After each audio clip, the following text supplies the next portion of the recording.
such a pleasure to be here. I've had some anecdotal conversations with almost everybody I've spoken to today about how growing up in Australia, which is, it's fairly typical to go to a single-sex school. Not everybody goes to a co-ed school. So from kindergarten to year 12, not only was I at the same school, but I was with girls, 100 girls in each year, same girls at every time that we speak. And when you enter your professional career, for me, my first tertiary experience of actually seeing boys learning was when I was 18. And I just assumed that they would all be really naughty. And to be then in the workplace, and I am in both the automotive and utility industries. So I only ever speak to men, pretty much. And I'm very acutely aware of the number of women that are ever in a room when I'm speaking. And it is an absolute pleasure to be here with you all today. It's just, no, it's really, and for Chris's daughter, you know, here's hoping you grow up with a female president. I also would like to say this is the first time I've been at an event like this, and for a 13-year-old, it's pretty special for you to see this. So on that note, electric vehicle charging is fairly commonplace for those of us that live in the Bay Area. We have experienced the adoption of electric vehicles unlike any other region or state in the world, if you take out Scandinavia to some extent. But what we've seen here with Tesla's presence in the movement of the other OEM automotive manufacturers is telling of the growth of EVs that we all know is currently taking place. The infrastructure for these vehicles is incredibly important for a number of reasons, and I'm going to focus on talking about that today. It is this infrastructure that is going to help us create opportunities rather than threats to utilities with this hideous duck curve that we all know too much about. And it is this infrastructure that is truly going to proliferate the adoption of these vehicles. Why? Range anxiety. I think a lot of people are very familiar with the idea that if you don't have a long enough range, people are not going to purchase a vehicle, they're not confident it will get them to where they need to go. If there is more infrastructure strategically located, i.e. at their workplaces, and in certain routes along corridors that are actually driven, then people will feel more comfortable to purchase these vehicles. The infrastructure has had a very interesting upcoming and growth period in the last 7 years since this industry has been formalized by the OEMs. And there were some appropriate kind of giggles over here at my history with Better Place. So Better Place was a company that raised $850 million and went bankrupt after 4 years. And aside from learning how to not spend $850 million, I learned the importance of open standards and the extreme risk of proprietary systems. I was responsible for installing some charging stations in Australia which ultimately were ripped out of the ground because there was nobody left in the office to operate them on the back end. So these stations, which have necessary communications for you to be able to turn on and off the station, basic functionality so that you could put pricing in place, had utilized a proprietary protocol. And if you look at this graph here, it is the link where I've got the opened padlock. Around the same time that Better Place went under, there were a number of other early network providers that also went bankrupt. One of those was Ecotality here in the US. And Better Place had a number of stations in Hawaii as well. And luckily, they were picked up by another entity. However, this risk of stranded assets remains a threat to the deployment of this infrastructure. Having a proprietary system means that you, as somebody who is either a utility or a site host looking to deploy and operate this infrastructure, is locked into a particular vendor. You don't have the ability to switch. You're also at risk should that vendor go out of business, as so many already have. OCPP, Open Charge Point Protocol, is a protocol that emerged out of the Netherlands around the same time that these large providers were going out of business. And these utilities who designed it wanted to create a platform by which you could have a multiple selection of hardware with a consistent back-end control system as well as a consistent user experience. So I've got some images here of just the types of hardware that we've integrated with. You can see the smaller units, which we refer to as level 2 charging stations, are typically a 6.6 or a 3.3 kilowatt unit. And these larger stations at the bottom are what we call DC fast charging stations. they are 50 kilowatt units. Next year is a very exciting year for our industry. We have vehicles hitting the road that have a larger battery and a range of 235 miles that are not at the price point of a Tesla. Yay! Yay!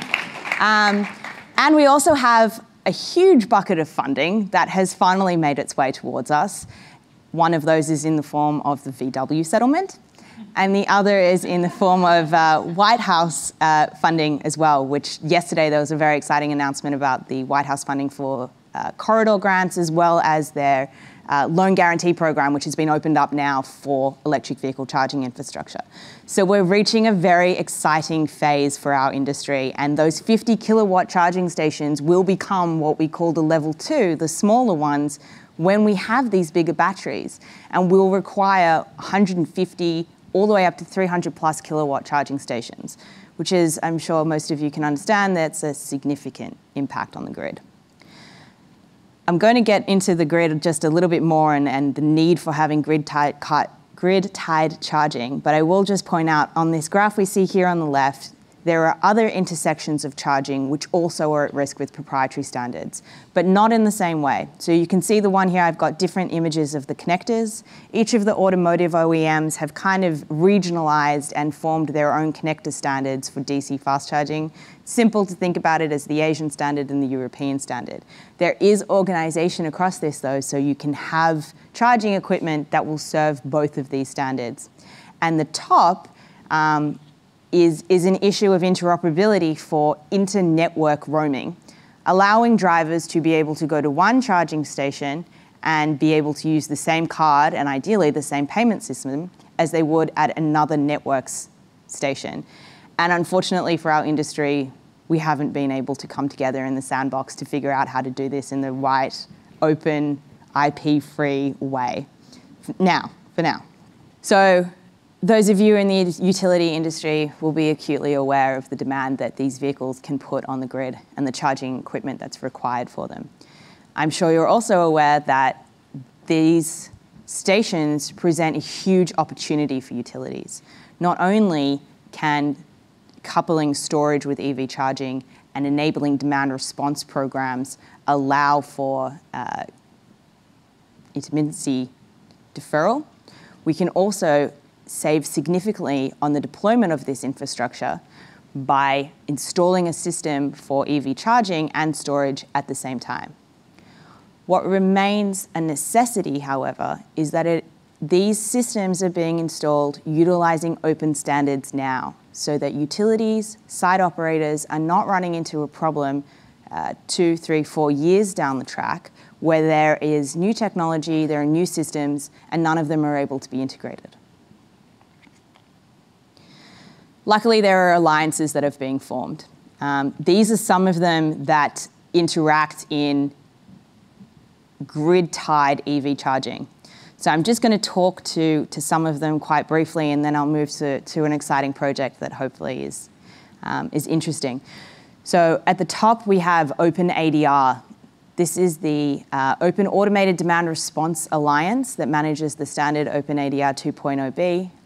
This protocol, we are the first EVSE provider to be certified with this protocol, which allows our drivers to respond to pricing signals, automated pricing signals, directly to the utility.